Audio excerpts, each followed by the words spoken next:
Hi all, welcome to Ahi and Aayu vlogs. ఈరోజు మనం చాలా ఈజీగా క్యారెట్ పరాటా ఎలా చేసుకోవాలో చూద్దాము. ఎటువంటి స్టఫింగ్స్ అవసరం లేకుండా క్యారెట్ పరాటా చేసుకుందాము. ముందుగా ఒక బౌల్లో గోధుమ పిండి, అలాగే తురిమిన క్యారెట్ తీసుకోవాలి. అలాగే అందులోనే కొద్దిగా పచ్చిమిర్చి, మీ టేస్ట్కి తగ్గట్టుగా పచ్చిమిర్చి తీసుకోండి. అలాగే చాలా చిన్నగా కట్ చేసుకున్నటువంటి కరివేపాకు, అలాగే కొద్దిగా జీలకర్ర, దాంతోపాటుగా కాస్త ఉప్పు కూడా వేసి గట్టిగా పిండుతూ కలుపుకోవాలన్నమాట.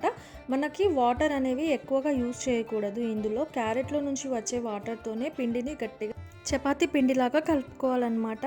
అయితే మరీ పూర్తిగా పిండి తడవట్లేదు అనుకున్నప్పుడు మాత్రం కాస్త వాటర్ అలా చిలకరించుకుంటూ కలుపుకుంటే సరిపోతుంది. కాకపోతే ఎక్కువగా వాటర్ వేయకూడదు అన్నది మాత్రం గుర్తుంచుకోండి.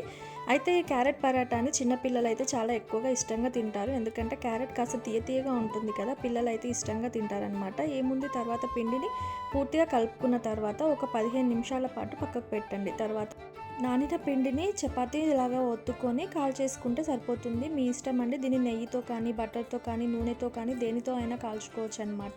అయితే దీన్ని మనము 9 మంత్స్ పిల్లల కానుంచి కూడా ఇవ్వచ్చు. అలాగే ఇది డయాబెటిక్ పేషెంట్స్కి కూడా చాలా మంచిదన్నమాట. పరాటా అంటేనే స్టఫింగ్ ఉంటుంది, అది ఎలా వస్తుంది అన్న ఒక చిన్న టెన్షన్ ఉంటుంది కదండి. అలాంటి ఎటువంటి టెన్షన్ లేకుండా కూడా ఈ పరాటాని చాలా ఈజీగా ఎవరైనా చేసుకోవచ్చు అనమాట. అలాగే దీనిని పిల్లలకి లంచ్ బాక్స్లోకి కూడా పెట్టివచ్చు. చాలా ఫిల్లింగ్గా ఉంటుంది బొజ్జ.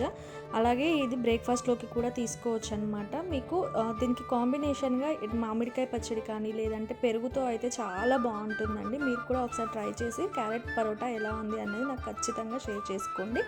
అలాగే నా ఛానల్ని సబ్స్క్రైబ్ చేసుకోండి. Thank you for watching.